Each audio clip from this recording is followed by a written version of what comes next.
So, welcome back. We now have our second presentation of the day. So I'm going to do my best now. We have Chen Karako of Shopify, who's the data science team lead, I believe. And we have some chap called Doug, who I think most of you will be familiar with. Turnbull, of course, author of Relevant Co-author, Relevant Search. And they're going to be talking about our search-divided camera stack. Thanks. Guys get double the show with both mics here. Cool. Okay, hi everyone. I'm Chen, and today with Doug, we're going to talk about how we collaborate between engineering and data to build a strong search team. So a little bit about us. I'm Chen. I'm a data science lead at Shopify. I've been at Shopify for a while now, 6 years, and before that, my background is in astrophysics research, which is where I got sort of my first taste of processing large amounts of data and looking for signals in data. And at Shopify, I've worked on a variety of things, including recommender systems, search, privacy, you name it. And I'm Doug. I think many of you already know me. Been doing search for about, 10 years now, and wrote some books and things. So and Hen is a partner in crime of mine at Shopify, and so we're excited to share sort of the partnership that we've developed between engineering and data. Cool. So actually, who here has heard of Shopify? Who actually knows what Shopify is? Music streaming? Okay, nice. Yes. Not Spotify. So Shopify is a leading multi-channel commerce platform released in 2006. We're now quite large. We have over 10,000 employees distributed around the world.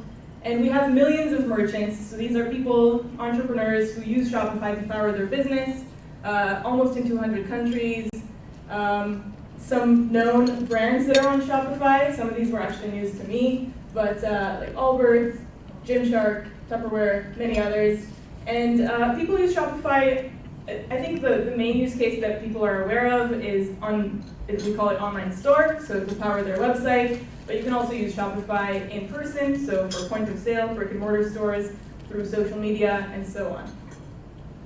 And specifically, Doug and I, and many others here from Shopify, we work on a team called Discovery Experience, where we improve the product discovery experience for our customers' customers. So we call them buyers. So the people actually doing the buying on Shopify stores. And this means that we build search and recommendation tools for millions of merchants that empower merchants to curate the discovery experience on their store such that their buyers can find what they're looking for. And we also want to make sure that we deepen the relationship between merchants and their buyers. So here you see some examples. On the left is the Shop app, which is actually the first consumer-facing app where buyers, so end users, can actually search across Shopify stores for products or for specific stores. And on the right is an example of product recommendations on an online store. And of course, we also have just what you think of as search on every single store. So we're building search for millions of online stores, millions of storefronts, which is about as challenging as it sounds. So how do we go about this? How do we build a strong collaboration between data and eng to avoid dysfunction? Animation. Okay, cool. So the other day, I was just checking on the A/B test, and I noticed that I was expecting a 50-50 split, but I noticed very few people were in the treatment group. And so I asked Doug if he set things up correctly. And he didn't really want to take me through the details, but the code seemed okay, and it should be allocating 50% of users to each group. But then he also asked me, how am I accounting for the impact of caching in my analysis? At which point I started sweating and said, what do you mean? So, we then had to pause and think about how does caching impact the way we do our splitting? Are we actually getting 50%? And if we need to account for caching, how do we bust the cache without affecting performance and slowing down page loads? So this sort of scenario would create delays that we ideally would like to avoid, right? And then, that's not perfect either. The other day he just messaged me and he said, hey, I just doubled the title boost on our documents and I shipped it. Could you tell me how well it's doing? And so, I started kind of panicking, like what analysis did he actually do? He just shipped the thing and now I have to tell him how well it's doing. There's no, what's that? YOLO shipped it, yeah, it just looked good on a sample of queries and I can't set up a controlled A/B test anymore because he just shipped this to production. So again, obviously not ideal, not the way we want to do things. So in general, we want to avoid investing too much too early on, right?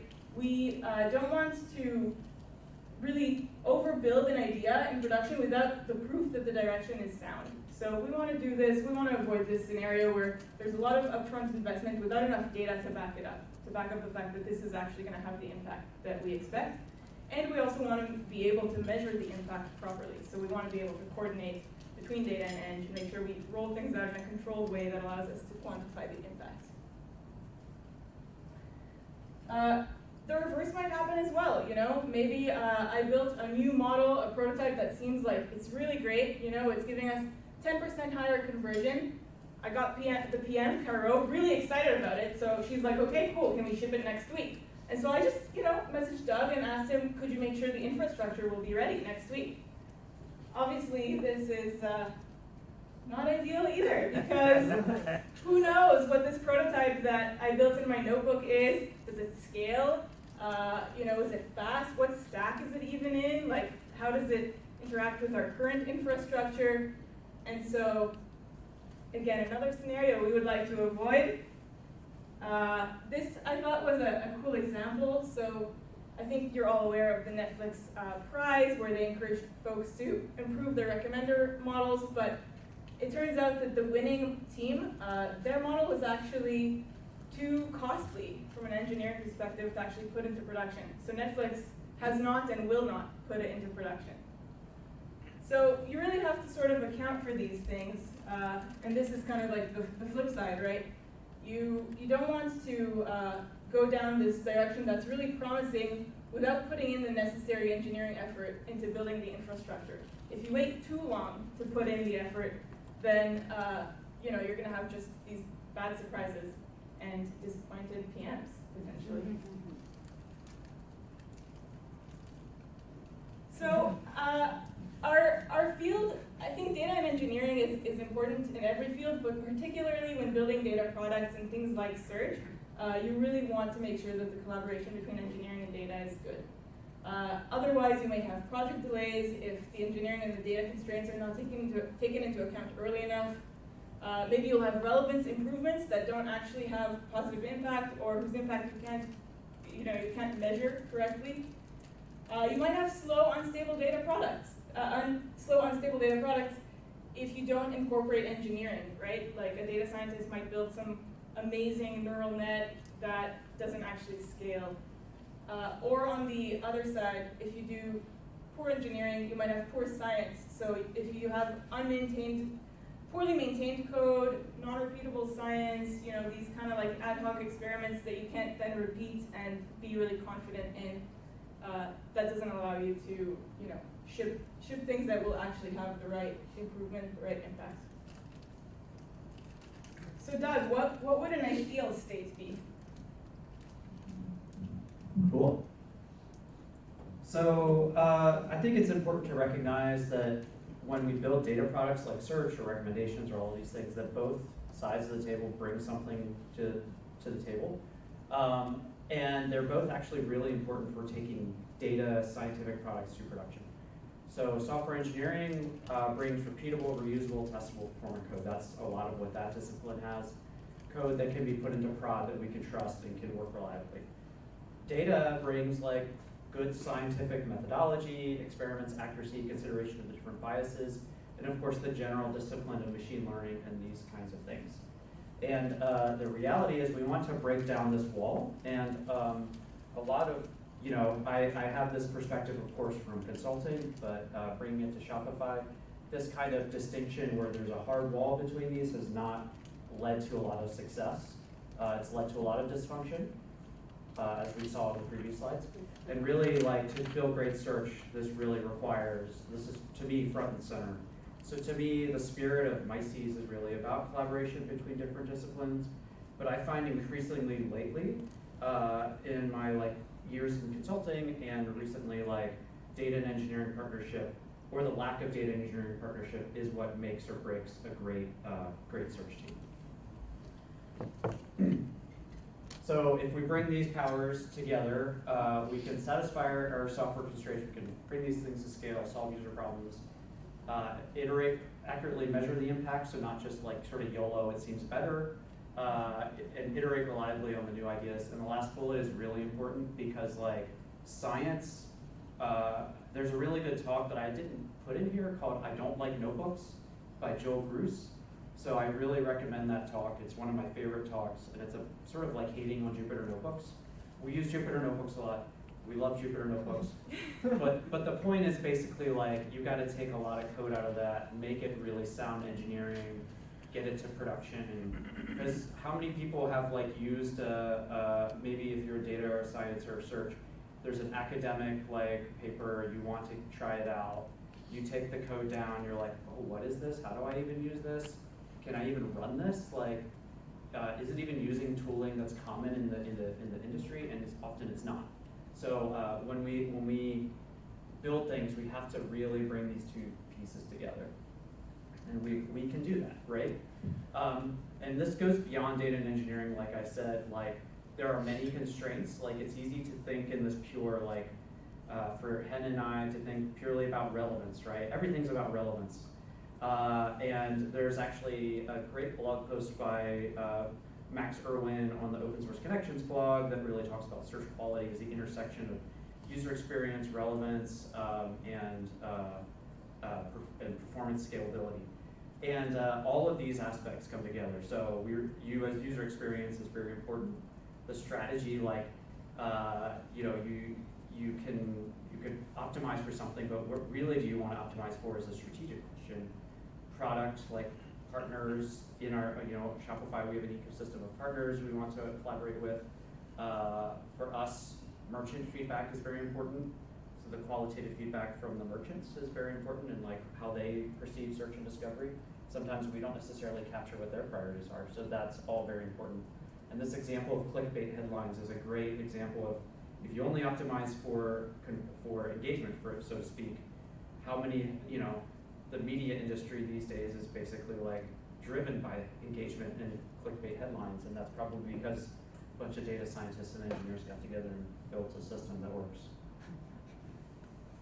So I'm going to talk about, in practice, how we do this. And to me, this was, when I joined Shopify, this was like very front and center, build a great partnership between engineering and data. And so Hen and I worked really closely together when we were instigating a sort of like founders, I guess, part founders of the search and discovery organization, to really make sure that engineering and data are on the same page. And oops, animation got messed up. But we basically, you've seen this graph before, and basically we want to make sure, the ideal is not to overbuild in engineering, not to overbuild in engineering too quickly without knowing the impact, right? That's a very engineering focused sort of relevance organization. Or not go too far in potential impact where you have some like brilliant, bleeding edge thing that couldn't actually go into production. So our perspective is that engineering and data really are, I think something got really key to this whole process. So on the bottom left, the first thing that we do together is opportunity analysis, and I'll get a little bit more into how we do that. But basically, when we brainstorm together, it's not just data scientists, it's not just engineers. We really have to ask ourselves, like, as one team, what are reasonable experiments we can run that satisfy both the data constraints of solving a problem and engineering things we can actually put into production with the considerations of how our systems work, how the legacy tech stack works, and all of these things. And this has to happen early before you even do an experiment. So opportunity analysis is really like, where are the gaps in search? What can we do to treat them?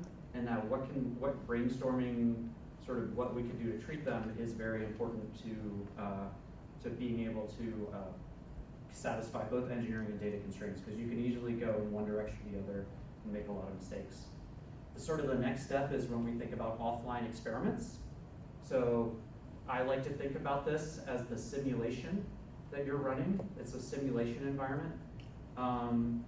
Maybe to use a very familiar metaphor is like if you're developing a vaccine and you want to simulate whether it's going to kill a virus, that versus like these sort of clinical trials, which might be like the A/B test, so to speak, with actual people.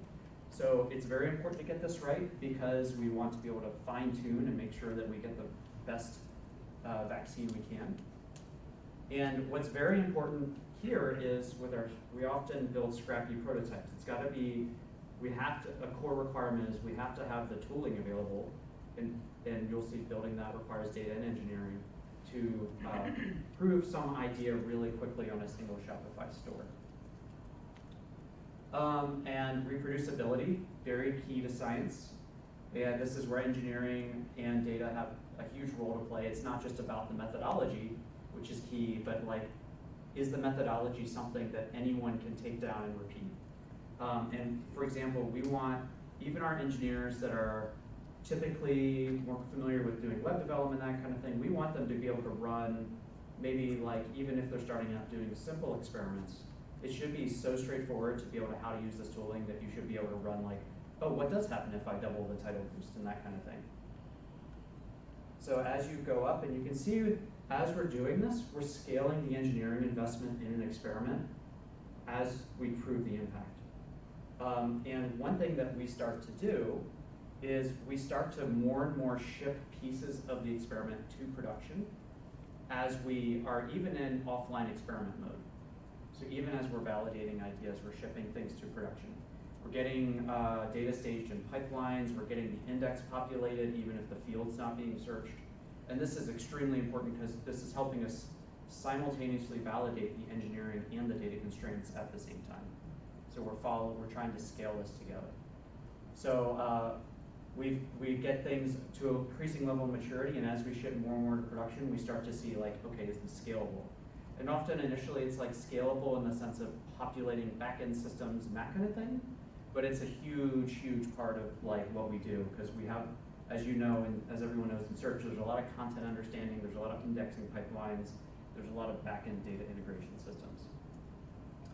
Eventually we get this stuff into an A/B test, we graduate it, as we say, and we can hit a switch and maybe it's 95% built, and that last 5% is making sure at scale that sort of query strategy can work.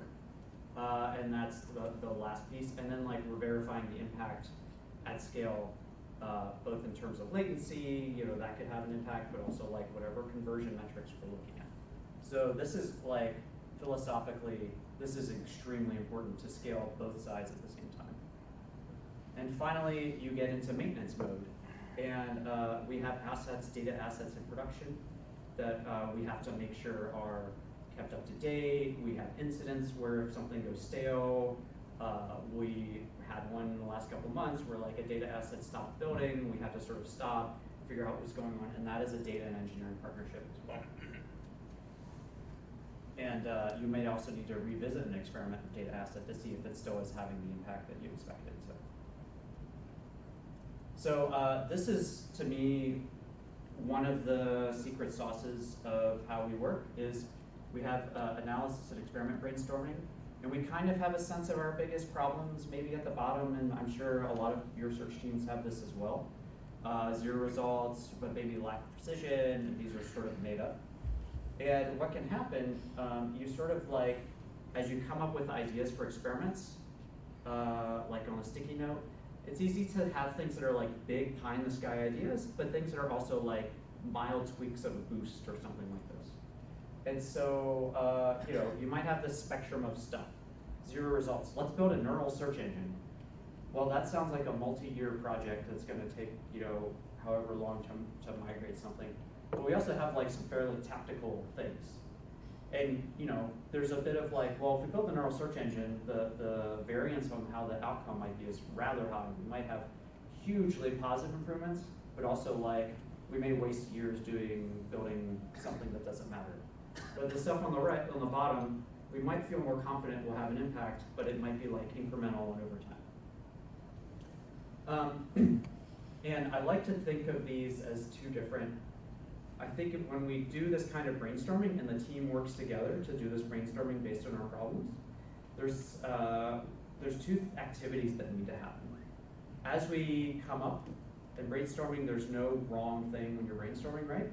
But as we come up with these big ideas, it's like the question becomes, how do we break them up into tactical ideas that validate the direction and not fall into the trap of spending, if you remember my graph, spending like 2 years in building out some engineering infrastructure that doesn't actually end up mattering? How do we take, for neural search, how do we build something that maybe uses a little bit of like re-ranking using like some naive vector stuff of the current top end to sort of validate that as an initial experiment that can deliver value in a couple weeks. And then that might like see how do we evolve this further? It seems like a promising direction. And then at the bottom, even still here, you have challenges, and one thing that's very important when data and engineering are working together is to find a way.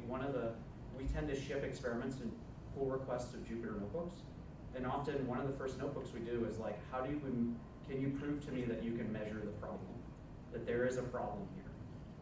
And a title boost might be about precision.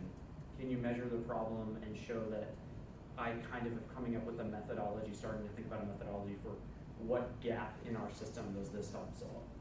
So that's how we tend to think about these things. It's a little bit afield from data and engineering, but this is sort of the beginning of our process. And as we do this, we build up, as people who know like Cupid and these spleener and things, tooling is very close to my heart. So we built we work together to build tooling that makes it easy so anyone could like start up a notebook, run a quick experiment on a realistic corpus of data with our different judgment sources things.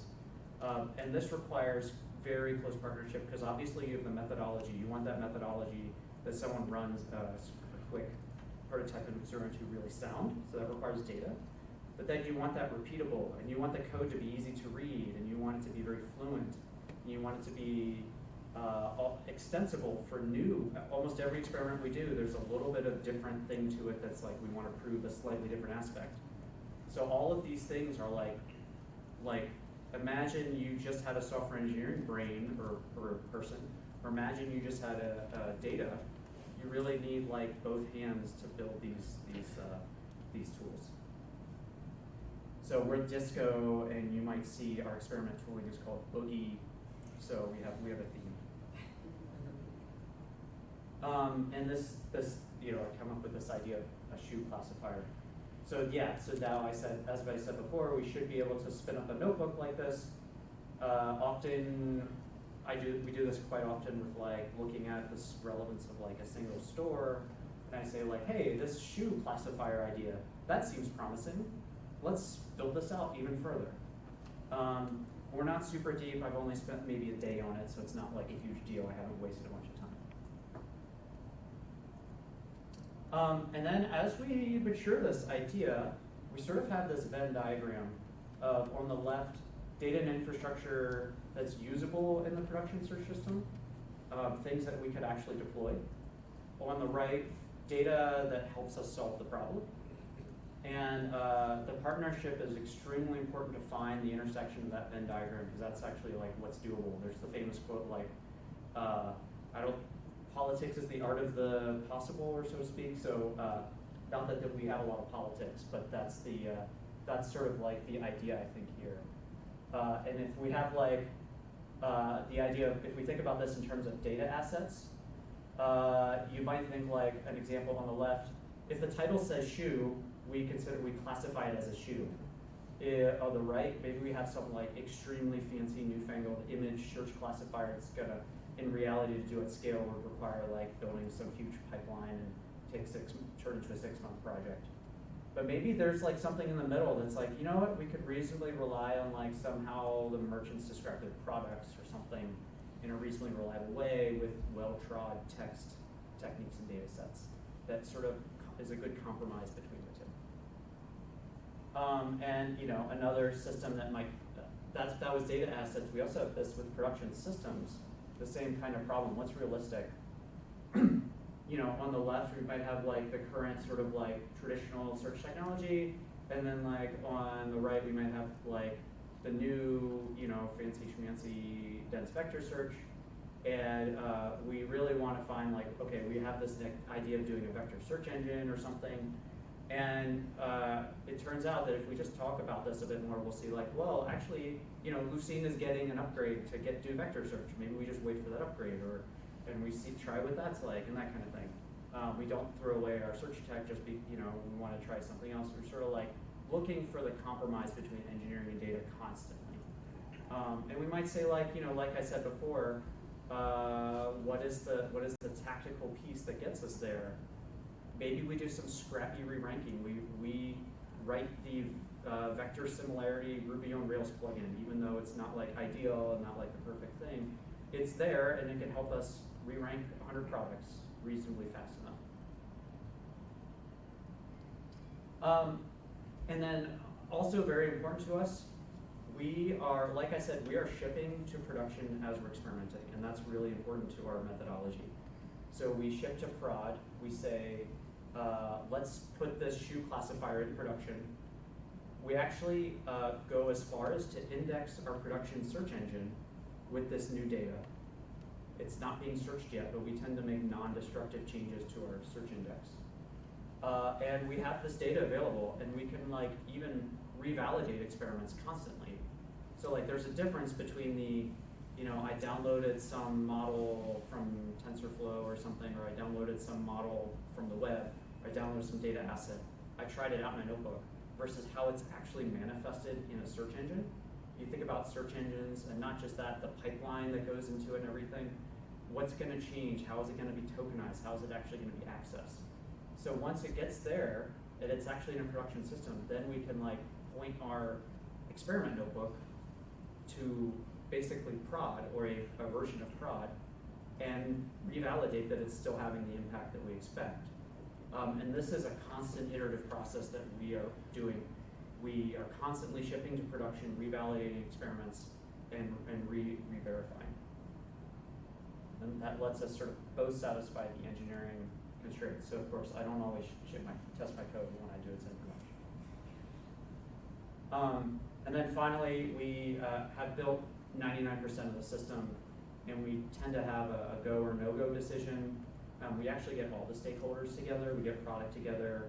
We do some qualitative checking of search results. We do some impact analysis to see like how much has changed, and sort of focus in on the biggest change queries, and some qualitative perspectives.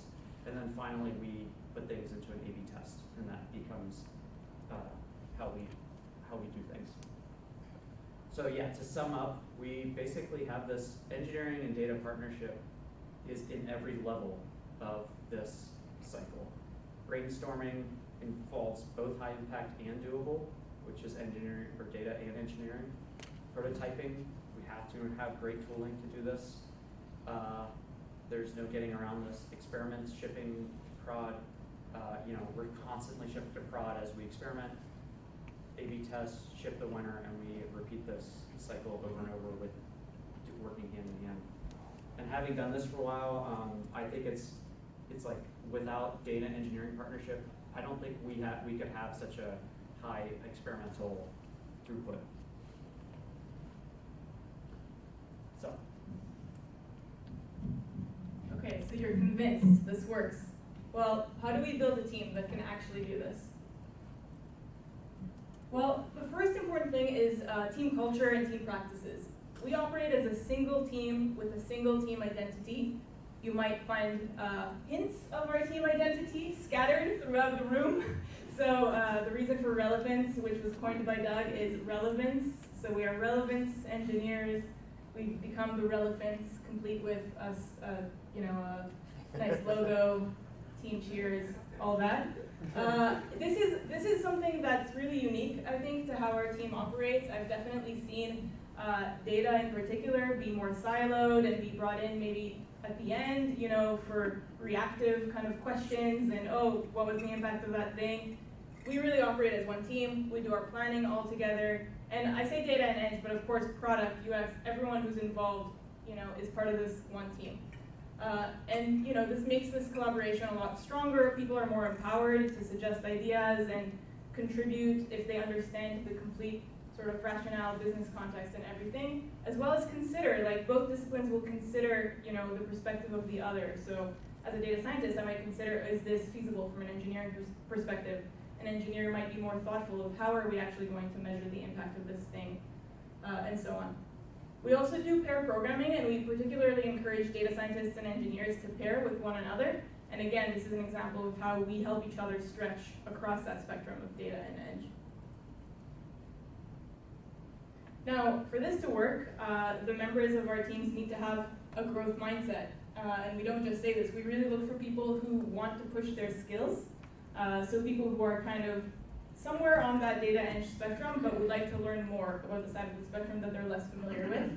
And team members also just are very collaborative. We have a really collaborative environment. We constantly help one another grow towards the other side of the spectrum, even when it's uncomfortable. You know, a data scientist who maybe has never written tests before is now being told, like, this thing needs to be, you know, repeatable, reliable, like, let's pair and write some tests, and vice versa. And also we look for people who are proactive and can work in ambiguity. This is really important because no one's going to tell you exactly what to do or exactly what problem to solve. So this is, you know, a very important skill to have as well. Now, with that, you need to make sure that you foster a culture of emotional safety and honest feedback. We try to set the example by establishing trust. So, you know, Doug and I, as well as the other team leads, have really worked on this to encourage diversity of opinion and that comfort of sharing feedback so that people who might disagree with a given direction can step up and say so without feeling like there might be some negative consequences. In terms of the code itself, it's owned by the team. It's not like, you know, I own this piece of code because I touched it last and Doug owns that piece of code. We all own the team. We all feel accountable, and we help each other, you know, provide feedback, make that code better, and ultimately make our work better in the future because we, you know, we have this tooling and this workflow that will make it easier for us to iterate in the future. And finally, and very importantly, everyone shares in the credit, right? It's not just this one whiz that built this amazing ML model, or it's not just about the engineer that figured out how to scale it. Everyone comes together. We make sure, the leads make sure to celebrate and amplify the team's achievements, both internally but also externally across other places in the company through means like Slack, town halls, presentations, etc. And we always try to highlight, you know, everyone it took to get to this point. And we also build a culture of shipping, and so Doug touched on this. We ship regularly so that the team can build confidence in their skills.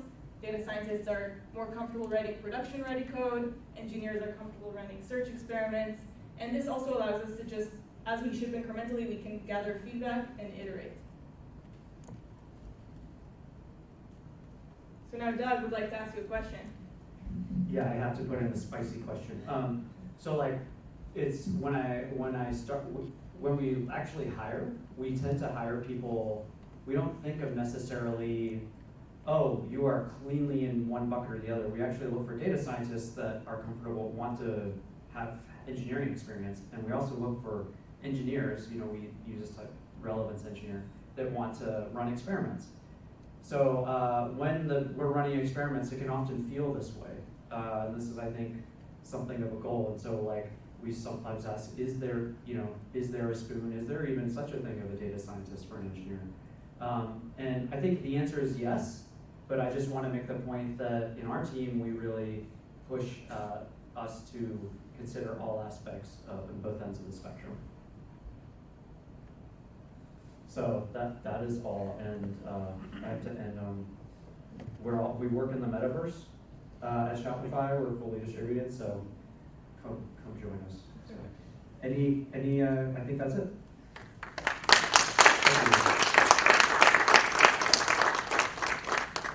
Any questions? Yeah. Thanks for the presentation. When you experiment like that, so you have a lot of use cases because you have a lot of customers and different shops, I guess. The experiments that you do them in order to deploy them everywhere, or you also take into account the specificity of some customers or of each customer? Yeah, so the question was, do we deploy one thing everywhere or the specificity of the customer? And it really depends. So it's, right now, I would say generally we're working across all things, but I think it's very important for us to consider the specificity of the customer, because basically, I like to say like Shopify is not a big data problem. It's like several million small data problems. So yes, that's very important. Is like you have people in apparel, you have people in selling electronics parts.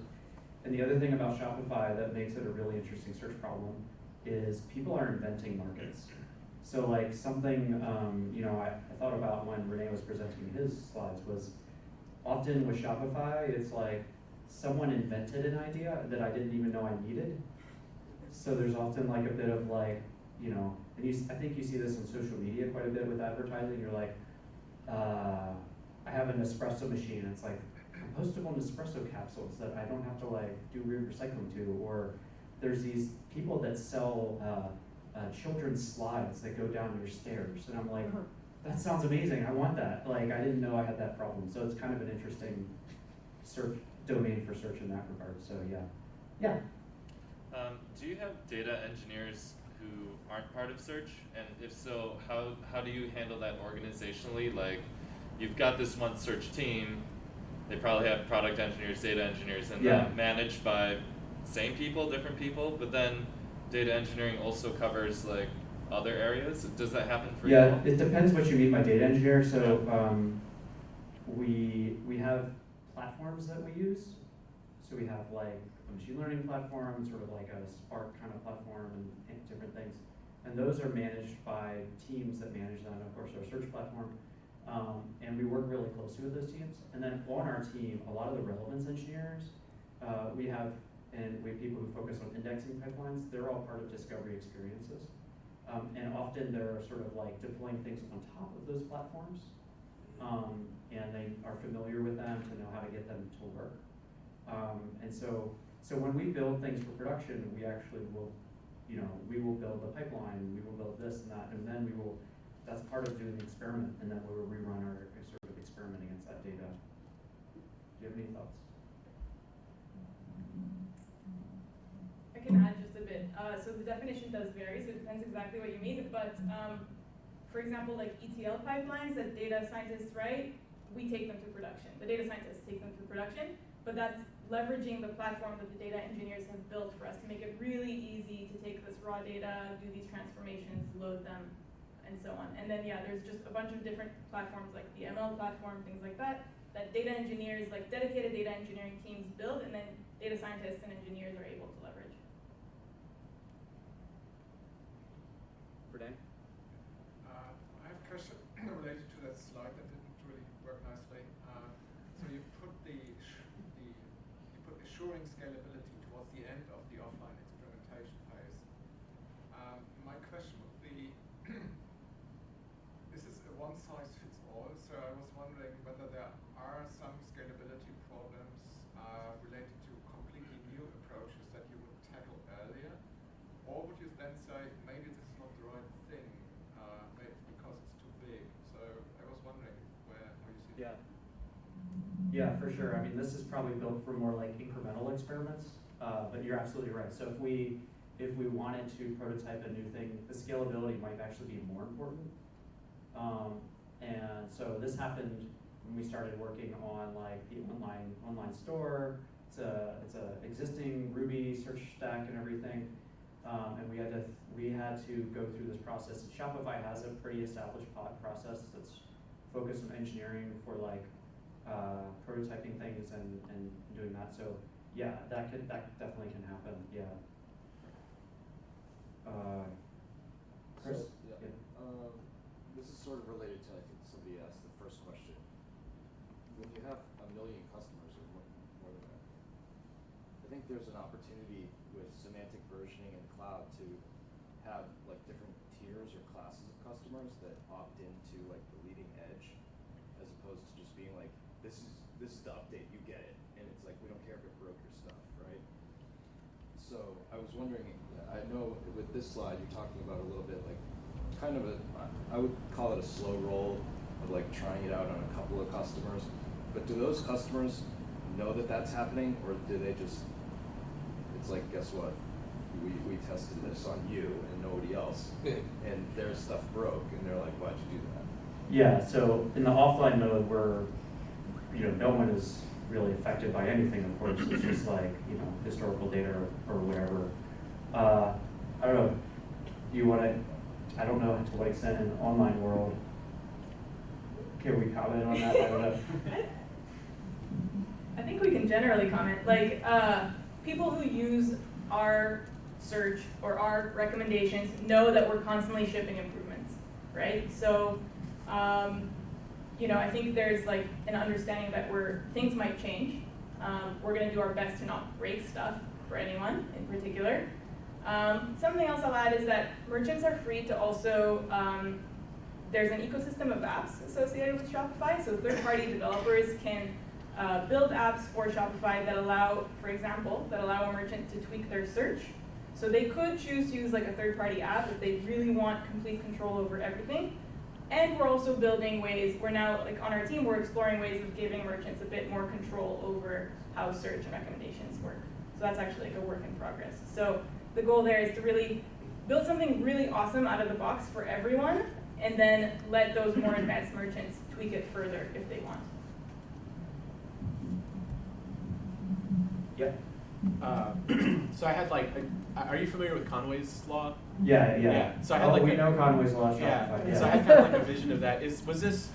Would you say that when the team started at Shopify, you went in with a picture of the org design that you had, or did you go in with a picture of the infrastructure you had and tried to? That's a great question. I think one thing I've learned from joining Shopify, so I've definitely seen like dysfunction. I mean, every company has dysfunction that's driven by the org chart. That's just natural. Like people are just aligned, they have different incentives, and Shopify is no stranger to that. I have found that by hiring people who tend to have a growth mindset, that tend to be fairly selfless, Shopify tends to do a really good job of hiring really good people, and that overcomes so many challenges. So like people just wanting to work together. I don't think I put this in here, but a lot of like really strong, if you build a really strong team from the bottom, they can weather a lot of like turbulence from on top, in part because the leads are aligned and like, they can shield the team a bit, but also just because the team spirit is so good that you're just producing stuff and like people just from higher up kind of want to leave you alone, and you can sort of like, have that identity that resists like a bunch. So that doesn't quite answer your question. In fact, like we have completely different reporting structures. Yeah. I think we merge at the CTO or something. But you have a product team, and that's the other sort of thing is that True. what you're talking about shouldn't be new to anyone who's been a software developer since like the 90s, right? What you're talking about is you have a Scrum team that owns a product and has all the pieces that they need to unstick themselves. Yeah, and that is so we have this concept of effecta at Shopify. So we have like trifecta, which is UX, eng, and product. Yeah. And like what might be a bit new is I don't know if we pioneered the idea of a quadfecta where data has a seat at the table, and like that's super important for this. So, and I mean, I think you see this at some organizations where data is kind of, and not just data, but some organizations where like some group or discipline is like consults around, but never really feels the focus of being on one thing. And like one thing is like, no, with search and recos, what's up? You need dedicated people, and it's going to go to production. They have to care about engineering. So I don't know if we have time for one more question, Renee. Someone keep me honest. Okay, one question. Mr. Nate. Thank you. So data science kind of was birthed from a place of what you're talking about, right? This intersection of stats, viz, scripting, and it blew up, right? We realized really quickly we needed it. And it sounds like what you're talking about is, what's that role going to be called maybe in the future, just as a softball? Like, what are we all going to want to be doing in like 5 to 10 years? Because I believe this, like this is why I joined OSC, is to flesh out this engineering, how do you interact with all this big data? Have you guys thought about that? Like, what's the next Shopify role? Like data, it's not data engineering, it's not really data science, but it's this hybrid. Yeah, and I think like you're seeing that with like ML engineering, and we call it like engineering called relevance engineering. And yeah, there's a bit of like, that's why we think there's a bit more of a spectrum and less always hard lines. And sometimes it's a bit of 60-40. And honestly, in recruiting, we have discussions about like, should you be in, we'll talk to someone, we'll be like, are they a bit more 60-40 data eng or eng data, and which org should they be in? So totally, I mean, it's hard though, because we're all, at the end of the day, we're all just humans, and we all have different interests, and we like follow them around, right? Or it's like, that our roles are always like arbitrary classifications of interest and that kind of thing, but. They're mostly for HR. Yeah, I don't think I have thoughts on that. You're good at coming up with crazy names, like relevance and having fun with it. I'll What's work this on it. next job going to be called? Oh, yeah. What's the next job going to be called? And Oh, God. Yeah, I don't have a good name on the spot, but I will say that like data scientists at Shopify are just called data scientists. We don't have like ML eng and like, you know, but I think the data scientists on our team do very different work than data scientists on other teams. So when we interview candidates, we kind of look for that mix between eng and data, and then we place them either, depending on the skill set, like, okay, they're a bit more eng, they're a bit more data. We place them accordingly, but we set the expectation, like, you're not going to do like pure data or pure eng, there's this like in between.